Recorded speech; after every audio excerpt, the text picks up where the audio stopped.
अस्सलाम वालेकुम की हाल है प्यारे हो मैं आबज़ है तुसी सब नाल जुड़े हो वेख पंजाब टीवी दे मित्रों प्यारे हो चढ़दे पंजाब का एक अजिहा ना जिहड़ा साडे नाल मौजूद है जिन्हों सारा जग जानता है जिथे जिथे पंजाबी सुनी बोली जाती है उत्थे यह वीर जिहड़ा है बहुत प्रोमिनेंट है इनू बहुत सुनिया जाता है वेख्या जाता है वेखण भी बहुत सोहने ने ते साडे वास्ते बड़ी माण की गल है कि अज लहंदे पंजाब आए हैं तो सच एक ही पंजाब है चढ़दा लहंदा जिहड़ा है वो साडी एक एवं वंड की हुई है वो एक अलग टॉपिक है साढ़े को आए ने वीर सिंह जी इन्होंने एक सॉन्ग इन्हों का बहुत पॉपुलर होया वैसे सूफीज़म नूं बहुत नेड़े तो वेख्या इन्होंने उन्होंने गाया है ते उन्हां नाल थोड़ी गपशप लाने अस्सलाम वालेकुम अस्सलाम सत श्री अकाल बिल्कुल वधिया हाँ जी चढ़दी कला पहले तो तुहानूं असीं वैलकम कहने जी आनूं कहने तुसीं इत्थे आए हो थैंक यू सानूं बहुत वधिया लग रहा है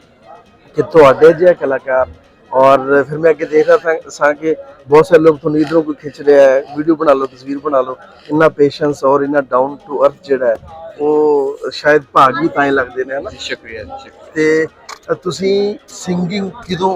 ਇਹਦਾ शुरुआत की है और मैं तकरीबन 5 साल ਦਾ ਸੀਗਾ ਜੀ ਜਦੋਂ ਪਹਿਲੀ ਵਾਰੀ ਗਾਇਆ ਸੀ ਸਟੇਜ ਤੇ ਹਾਂ ਸਕੂਲ ਪੜ੍ਹਦਾ ਸੀਗਾ ਸਕੂਲ ਦਾ ਹੀ ਪ੍ਰੋਗਰਾਮ ਸੀਗਾ ਫਿਰ ਸਕੂਲ ਦੇ ਵਿੱਚ ਕਰਦੇ ਰਹੇ ਸਿੱਖਦੇ ਰਹੇ ਉੱਥੇ ਟੀਚਰਾਂ ਦੇ ਕੋਲੋਂ ਫਿਰ ਯੂਥ ਫੈਸਟੀਵਲਸ ਤੇ ਸਿੱਖਣਾ ਸ਼ੁਰੂ ਹੋ ਗਏ ਫਿਰ ਜਿੱਥੋਂ ਮੈਨੂੰ ਲੱਗਦਾ ਸੀ ਉੱਥੋਂ ਤਾਲੀਮ ਹਾਸਲ ਕਰਨ ਲਈ ਪਹੁੰਚਿਆ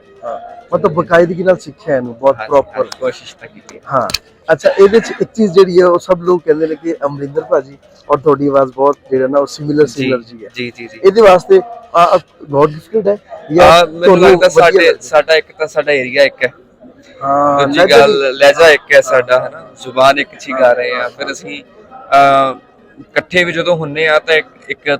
ਵੱਡਿਆਂ ਦਾ ਇੰਪ੍ਰੈਸ਼ਨ ਜਿਹਾ ਵੀ ਹੁੰਦਾ ਹੈ ਤੁਹਾਡੇ ਤੇ ਹੈ ਨਾ ਸੋ ਉਹ ਚੀਜ਼ਾਂ ਕਰਕੇ ਮੈਨੂੰ ਲੱਗਦਾ ਆਵਾਜ਼ ਦੀ ਸਿਮਿਲੈਰਿਟੀ ਬਣ ਜਾਂਦੀ ਹੈ ਜੀ ਤੇ ਉਹ ਤੁਸੀਂ ਉਹ 13 ਤੋਲਾਂਗਾ ਉਹ ਉਹਦੇ ਤੋਂ ਇੱਕ ਚੀਜ਼ ਹੈ ਜਿਹੜੀ ਰੱਬ ਜਦੋਂ ਰੱਬ ਨੇ ਚੜ੍ਹਦੀ ਕਲਾ ਕਰਨੀ ਹੋਵੇ ਨਾ ਫਿਰ ਕੋਈ ਚੀਜ਼ ਚੁੱਕ ਲੈਂਦਾ ਜੀ ਤੇ ਉਹ ਤੁਹਾਨੂੰ ਉਹਦੇ ਤੋਂ ਇੰਨਾ ਪਿਆਰ ਮਿਲਿਆ ਇੰਨੇ ਲੋਕਾਂ ਨੇ ਸੁਣਿਆ ਅਸੀਂ ਮਤਲਬ ਇਹਦੇ ਵਿੱਚ ਤੁਸੀਂ ਵੰਡ ਨਹੀਂ ਕੀਤੀ ਨਾ ਕੋਈ ਸਿੱਖੀਜ਼ਮ ਦੀ ਨਾ ਕੋਈ ਮੁਸਲਮ ਦੀ ਨਾ ਕਿਸੇ ਹੋਰ ਦੀ ਨਾ ਜੀ ਉਹ ਮਤਲਬ ਮੈਂ ਆਪਣੇ ਡਰਾਈਵ ਕਰ ਰਿਹਾ ਤੇ ਮੈਂ ਬੜੇ ਸ਼ੌਕ ਨਾਲ ਸੁਣਦਾ ਇੱਕ ਜ਼ਰੂਰ ਆਉਂਦਾ ਕਿ ਤੁਹਾਡਾ ਸਫ਼ਰ ਬਹੁਤ ਸੋਹਣਾ ਹੋ ਜਾਂਦਾ ਸ਼ੁਕਰੀਆ ਤੇ ਉਹ ਕਿਵੇਂ ਉਹ ਲਿਖਿਆ ਕਿਵੇਂ ਹੈ ਉਹ ਕਿਵੇਂ ਚਿੱਤ ਚ ਆਇਆ ਉਹਦੀ ਸੁਰ ਕਿਵੇਂ ਬਣਾਏ ਉਹ ਥੋੜਾ ਜਿਹਾ ਸਾਡੇ ਉਹ ਐਕਸਪਲੇਨੇਬਲ ਨਹੀਂ ਹੈ ਮੇਰੇ ਵਾਸਤੇ ਜੇ ਤੁਸੀਂ ਆਖੋ ਕਿ ਉਹਦਾ ਪ੍ਰੋਸੈਸ ਕੀ ਸੀਗਾ ਉਹ ਮੈਂ ਬੋਲ ਕੇ ਨਹੀਂ ਬਿਆਨ ਕਰ ਸਕਦਾ ਪਰ ਚਲੋ ਕੁਦਰਤ ਨੇ ਮੇਰੀ ਝੋਲੀ ਪਾਇਆ ਮੈਨੂੰ ਮਾਣ ਦਵਾਉਣਾ ਸੀ ਕੁਦਰਤ ਨੇ ਬਸ ਉਹ ਨਹੀਂ ਖੇਡ ਹੈ ਬਾਕੀ ਮੈਂ ਲਿਖਣ ਵਾਲਾ ਕੋਈ ਨਹੀਂ ਹੁੰਦਾ ਜੇ ਲਿਖਾਉਣ ਵਾਲਾ ਤਾਂ ਉਹ ਆਪ ਹੁੰਦਾ ਹਾਂ ਉਸੂਲ ਦੇ ਨਾਲ ਹੈ ਜਿਵੇਂ ਨੀ ਉਹ ਕਲਾਵਾ ਪੈ ਜਾਂਦਾ ਜੀ ਇੰਜ ਉਹ ਗੀਤ ਹੈ ਜੀ ਤੇ ਤੁਸੀਂ ਇੱਥੇ ਆਏ ਹੋ ਪੰਜਾਬ ਦੋਵੇਂ ਇੱਕ ਜੈਸੇ ਨੇ ਬਿਲਕੁਲ ਇੱਕ ਜੈਸੇ ਮੈਨੂੰ ਪਹਿਲਾਂ ਪੁੱਛਿਆ ਕਿਸੇ ਨੇ ਕਹਿੰਦੇ ਇੱਧਰ ਆ ਕੇ ਕਿੱਦਾਂ ਫੀਲ ਹੋ ਰਿਹਾ ਮੈਂ ਕਹਿੰਦੀ ਜਿਵੇਂ ਚਿਰ ਬਾਅਦ ਘਰੇ ਆਈਏ ਤਾਂ ਸਾਰੇ ਪਿਆਰ ਕਰਦੇ ਨੇ ਨਾ ਉਦਾਂ ਮਹਿਸੂਸ ਹੋ ਰਿਹਾ ਜੀ ਤੇ ਤੁਸੀਂ ਸਾਡੇ ਵਿਊਅਰਸ ਨੂੰ ਜਾਂ ਅਗਲੀ ਨਸਲ ਜਿਹੜੀ ਅਗਲੀ ਪੀੜ੍ਹੀ ਹੈ ਚੜ੍ਹਦੇ ਪੰਜਾਬ 'ਚ ਬਹੁਤ ਕੰਮ ਹੋ ਰਿਹਾ ਪੰਜਾਬੀ ਦੇ ਵਾਸਤੇ ਤੁਸੀਂ ਕੀ ਪੰਜਾਬੀ ਦੇ ਹਵਾਲੇ ਨਾਲ ਕੀ ਪੈਗਾਮ ਦੇਣਾ ਚਾਹੋਗੇ ਮੈਂ ਸਿਰਫ ਇਹ ਕਹਿੰਦਾ ਕਿ ਤਰੱਕੀ ਕਰਨੀ ਗਲਤ ਨਹੀਂ ਹੈ ਪਰ ਤਰੱਕੀ ਦੇ ਵਿੱਚ ਆਪਣੇ ਅਸੂਲ ਆਪਣਾ اخلاق ਗਿਰਵੀ ਰੱਖ ਦੇਣਾ ਉਹ ਸਿਆਣਪ ਨਹੀਂ ਹੁੰਦੀ ਆਪਣੇ ਮੂਲ ਦੇ ਨਾਲੋਂ ਕਦੇ ਨਾ ਟੁੱਟੋ ਜੋ ਤੁਹਾਡੀ ਜ਼ੁਬਾਨ ਹੈ ਜੋ ਤੁਹਾਡਾ ਖਾਨਦਾਨੀ ਜਿਹੜਾ ਇੱਕ ਰਵਾਇਤੀ ਤੁਹਾਡੇ ਅੰਦਰ ਹੈ ਨਾ ਉਹਦੇ ਤੋਂ ਕਦੀ ਵੀ ਟੁੱਟ ਕੇ ਤੁਸੀਂ ਕਾਮਯਾਬ ਨਹੀਂ ਹੋ ਸਕਦੇ ਮਾਂ ਤੋਂ ਦੂਰ ਜਾ ਕੇ ਕਦੀ ਕੋਈ ਕਾਮਯਾਬ ਨਹੀਂ ਹੋਇਆ